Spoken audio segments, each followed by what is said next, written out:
je t'ai vu.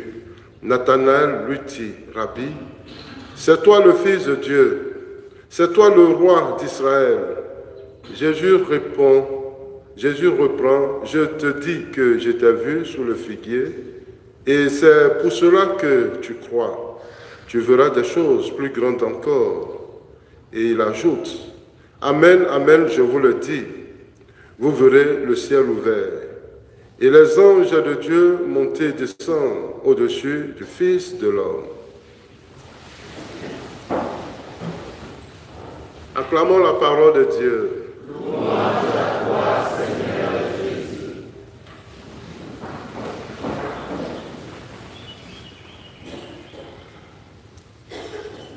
Comme hier, toujours dans l'Évangile, nous assistons à des circonstances de vocation.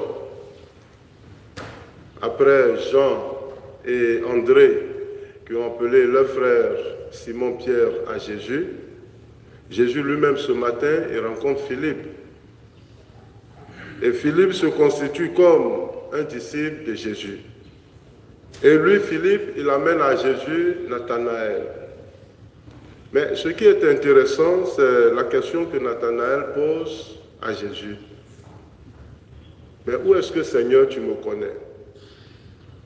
Et Jésus dit qu'avant que Philippe ne t'appelle, je t'ai déjà vu sous le figuier. Alors le figuier devient un symbole. Jésus parle en parabole. Le figuier, c'est l'expression du temps.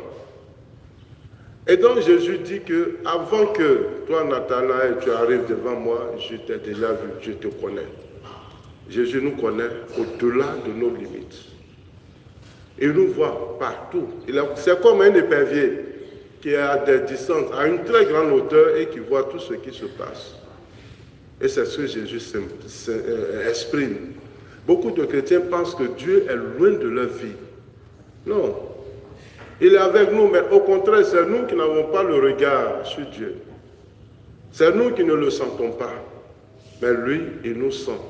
C'est pour ça que hier, j'ai dit, comme pour amuser la galerie, vous avez ri, que notre rencontre avec le Christ n'est pas une électricité. Ce n'est pas la production d'une électricité. Regardez Élie. Comment est-ce qu'Élie a expérimenté Dieu? Dans la brise légère, qui ne fait pas mal, qui assoupit. Mais nous voulons rencontrer Dieu forcément dans les tourbillons. Soulever poussière, poussière. Voilà, c'est ça. Tant qu'il n'y a pas de poussière, Dieu ne se manifeste pas. Mais d'où nous venons? Lui-même, il dit, il n'est pas ça, mais nous voulons que forcément il soit ça. C'est étonnant. Même il y a des gens, même ils veulent danser dans l'eau pour soulever poussière. Mais ça, c'est magique. Voilà.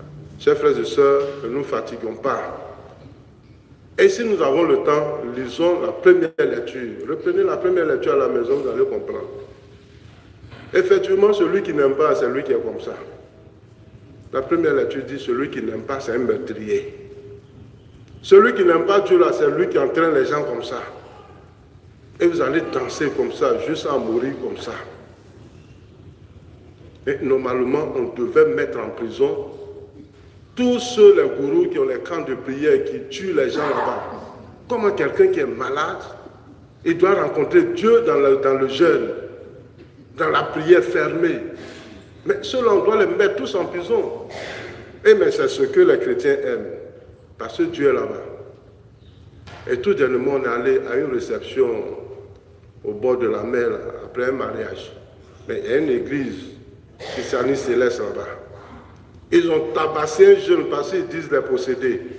Ils l'ont tabassé quand il est rentré dans la réception de mariage là.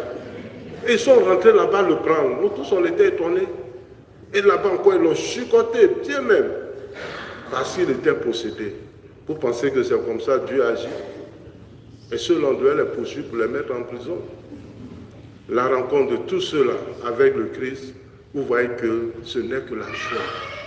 La joie de rencontrer le Christ, la joie de le communiquer, la joie de rester avec lui, la joie d'être toujours avec lui.